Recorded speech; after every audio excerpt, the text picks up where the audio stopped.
तो प्यारे विद्यार्थियों नमस्कार, स्वागत है आप सबका एक और नए वीडियो में। प्यारे विद्यार्थियों, आज हम यहाँ पर देखने वाले हैं अर्धवार्षिक परीक्षा 2024-25 के लिए कक्षा 9वीं का हिंदी विषय का पूरा क्वेश्चन पेपर और इसका पूरा सॉल्यूशन।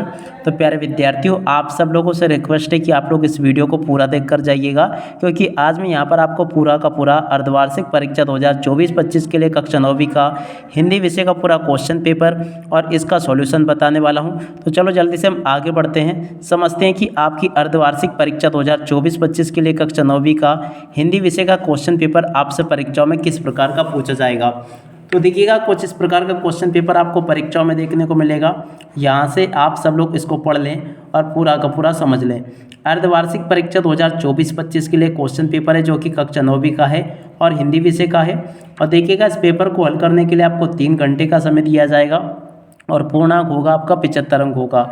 तो चलो जल्दी से हम आगे बढ़ते हैं, समझते हैं कि आपकी अर्धवार्षिक परीक्षा कक्षा 9वीं का हिंदी विषय का एक क्वेश्चन पेपर किस प्रकार से आपसे परीक्षाओं में पूछा जा रहा है।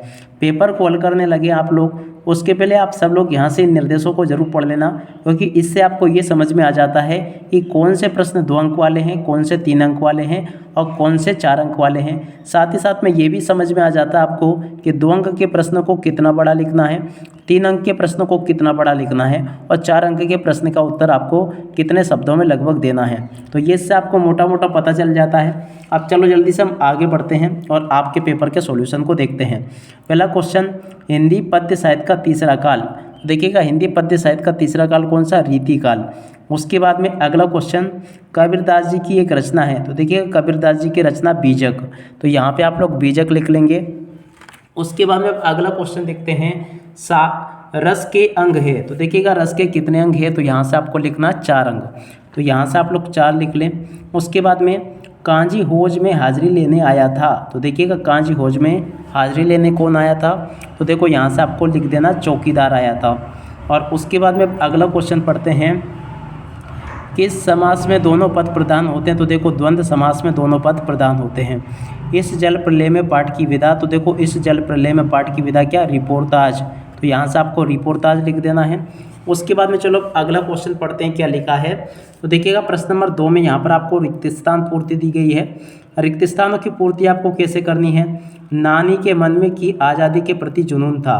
तो देखिएगा, नानी के मन में देश की आज़ादी के प्रति जुनून था। तो देखो यहाँ पर क्या लिखो कि देश की आज़ादी के प्रति जुनून था। अगला क्वेश्चन, वर्णिक छंद में की गणना की जाती है। तो देखिएगा, वर्णिक जो छंद होता है ना, इसमें वर्णों की गणना की जाती है। इसका राइट आंसर क्या आ जाएगा? वर्णों की। उसके बाद में उपमेय में उपमान का आरोप अलंकार में होता है। तो देखिएगा, कौन से अलंकार में होता है? उत्प्रेक्ष अलंकार में होता है। ये इसका राइट आंसर आ जाएगा। उसके बाद में अगला क्वेश्चन, तिब्बती लोग टोटीदार बर्तन को कहते हैं। तो देखिएगा, तिब्बती लोग जो होते हैं ना, टोटीदार बर्तन को क्या कहते हैं? केतली कहते हैं। तो यहाँ से आपको लिख देना केतली। उसके बाद में चलो अगला क्वेश्चन पढ़ते हैं, क्या लिखा है। यहाँ पर दिया गया है, वे शब्दांश जो शब्द बनाते समय अंत में लगते हैं कहलाते हैं। देखिएगा, उसको कहते हैं प्रत्यय। तो यहाँ से आपको प्रत्यय लिख देना है। उसके बाद में अगला क्वेश्चन पढ़ते हैं, कोले की सांकल बंद की। तो देखो क्या लिख देना यहाँ पर? द्वार की। कोले की सांकल बंद द्वार की, यहाँ से आपको द्वार लिख देना है। तो ऐसे आप सब लोग इन क्वेश्चन के आंसर कंप्लीट कर लें। उसके बाद में देखिएगा, प्रश्न नंबर 3 में आपसे इस प्रकार से ये सत्य असत्य पूछे गए हैं। तो सत्य असत्य में पहला क्वेश्चन, एकांकी में 3 अंक होते हैं। तो देखो, ये आपका असत्य हो जाएगा। अब चलो इसके बाद में हम आगे बढ़ते हैं, आगे के क्वेश्चन और उनके आंसर को देखते हैं। अब इसके बाद में देखिएगा, अगला क्वेश्चन ये पूछा गया है, खाना एक क्रिया शब्द है। तो देखो, ये भी आपका सत्य हो जाएगा। उसके बाद में अगला क्वेश्चन, जाबिर हुसैन का जन्म बिहार में हुआ था। तो देखो, ये भी आपका सत्य है। उसके बाद में रामचरितमानस एक खंड काव्य है। तो देखो, ये भी आपका असत्य हो जाएगा। उसके बाद में अगला क्वेश्चन पढ़ते हैं, माखनलाल चतुर्वेदी की रचना साहित्य के देवता है। देखो, ये भी आपका सत्य होगा। उसके बाद में अगला क्वेश्चन पढ़ते हैं, राम स्वरूप दक्षिणानुसी ख्यालों के खे। देखो, ये भी आपका सत्य होगा। देखो, इस प्रकार से आप सब लोग इन क्वेश्चन के आंसर को देख लें और पूरे के पूरे इनको समझ भी लें। यहाँ तक के सभी क्वेश्चंस और उनके आंसर्स मैं आपको बता चुका हूँ। अब इसके बाद में हम यहाँ पर आ जाते हैं, इन क्वेश्चन को देखते हैं। देखो, ये जो क्वेश्चन आपके पेपर में पूछे गए हैं ना, कुछ इस प्रकार से आपसे पूछे गए हैं, आप सब लोग इनको देख लें। जैसे कि सही जोड़ी का मिलान कर लिखिए। तो देखिएगा, सही जोड़ी मिलान करके आपको इस प्रकार से लिखना है। पहला क्वेश्चन पूछा गया है ग्राम श्री, तो देखिए ग्राम श्री की जोड़ी किससे मिल जाएगी, सुमित्रा नंदन पंत से। तो ऐसे आप लोग जोड़ी का मिलान पूरा कर लें। उसके बाद में अगला क्वेश्चन 3 वर्णों का समूह, तो देखो 3 वर्णों का समूह क्या कहलाता है, गण। तो यहाँ से आप लोग इसकी जोड़ी इससे मिलान कर लें। उसके बाद में अगला क्वेश्चन देखते हैं क्या पूछा गया है। तो देखिएगा अगला क्वेश्चन यहाँ पर पूछा गया मनोरथ, मनोरथ की जोड़ी का मिलान विसर्ग संधि से हो जाएगा। उसके बाद में अगला क्वेश्चन संस्कृति तथा शिक्षा, तो देखो इसकी जोड़ी मिल जाएगी श्याम चरण दुबे से। उसके बाद में शत्रु का विलोम, तो देखो शत्रु का विलोम मित्र हो जाएगा।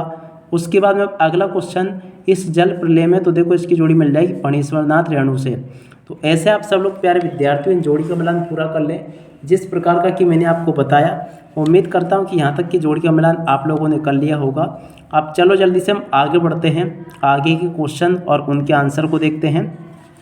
तो प्यारे विद्यार्थियों, अगर आपको इस पेपर की पीडीएफ को डाउनलोड करना हो तो इस वीडियो का डिस्क्रिप्शन बॉक्स में मैंने लिंक उपलब्ध करवा दी है, उसके ऊपर क्लिक करके आप लोग आसानी से इस पेपर की पीडीएफ को प्राप्त कर सकते हो। तो यहाँ तक का पेपर मैं आपको बता चुका हूँ। अब चलो हम आगे के पेपर को देखते हैं। तो देखो आगे का पेपर ये यहाँ पर आपसे पूछा जाएगा। प्रश्न नंबर 5 में देखते हैं, निम्नलिखित प्रश्नों के उत्तर एक वाक्य एक शब्द में दीजिए। तो पहला क्वेश्चन, लोक में प्रचलित उक्ति क्या कहलाती है, तो देखो इसको कहते हैं लोकोक्ति। उसके बाद में लेखिका मृदुला गर्ग के नाना पढ़ाई करने कहाँ गए थे, तो देखो विदेश गए थे। हिंदी का उपन्यास सम्राट किसे कहते हैं, तो देखिएगा मुंशी प्रेमचंद को हिंदी का उपन्यास सम्राट कहते हैं। उसके बाद में रसयुक्त वाक्य क्या कहलाता है, तो देखो काव्य कहलाता है। यहाँ से आप लोग देख भी लें और इन प्रश्नों के उत्तरों को समझ भी लें। उसके बाद में अगला क्वेश्चन पूछा गया, ज्ञान की तुलना किससे की गई है, तो देखिएगा ज्ञान की तुलना किससे की गई है, हाथी से। यहाँ से आपको ये लिख देना है। उसके बाद में चलो अगला क्वेश्चन पढ़ते हैं क्या लिखा है। तो देखिएगा यहाँ से आप लोग देख लें, साक्ष्य पत्रिका में विशेषांक का क्या महत्व है, तो देखो इसका राइट आंसर आ जाएगा साहित्यिक विशेषांक। तो देखो यहाँ पर साप्ताहिक होना चाहिए, तो आप अपने हिसाब से इनको देख लें। और उसके बाद में देखिएगा प्यारे विद्यार्थियों, बाकी के क्वेश्चन इस प्रकार से आपसे परीक्षाओं में पूछे गए हैं। बहुत ही जल्दी मैं आप सभी को इन प्रश्नों के सॉल्यूशन को देने वाला हूं। देखो यहाँ तक के क्वेश्चंस मैंने बता दिए, आप सब लोग इनको देख लें और पूरा का पूरा पेपर यहाँ तक का समझ लें। इस प्रकार का पेपर आपसे परीक्षाओं में पूछा जाएगा। अब इसके बाद में यहाँ से आप लोग इन क्वेश्चन को देख लीजिएगा। यहाँ पर आपके पेपर में इस प्रकार से क्वेश्चन पूछे जाएंगे, जैसे कि गति की 4 गुण विधाएँ और यात्रा वृत्तांत, और उसके बाद में ये सभी के सभी क्वेश्चंस इस प्रकार से पूछे गए हैं। यहाँ तक के क्वेश्चंस मैं आपको बता चुका हूँ। उम्मीद करता हूँ कि यहाँ तक के सभी क्वेश्चन और उनके आंसर आपको समझ में आ गए होंगे। और उसके बाद में चलो इधर आ जाते हैं, इन क्वेश्चन को देखते हैं। देखो आगे आपके पेपर में इस प्रकार से क्वेश्चन पूछे जाएंगे, आप लोग देख लें इनको और पूरा समझ भी लें। प्रश्न नंबर 20 और 21वां क्वेश्चन ये पूछा गया है और बाकी क्वेश्चन ये यहाँ पर आपको दिए गए हैं। तो यहाँ तक के क्वेश्चंस मैंने आपको बता दिए, आप सब लोग इनको देख लें और पूरा का पूरा इनको समझ भी लें। अब इसी के साथ में इस वीडियो को यहीं पर पूरा करते हैं। नमस्कार, जय हिंद, जय भारत।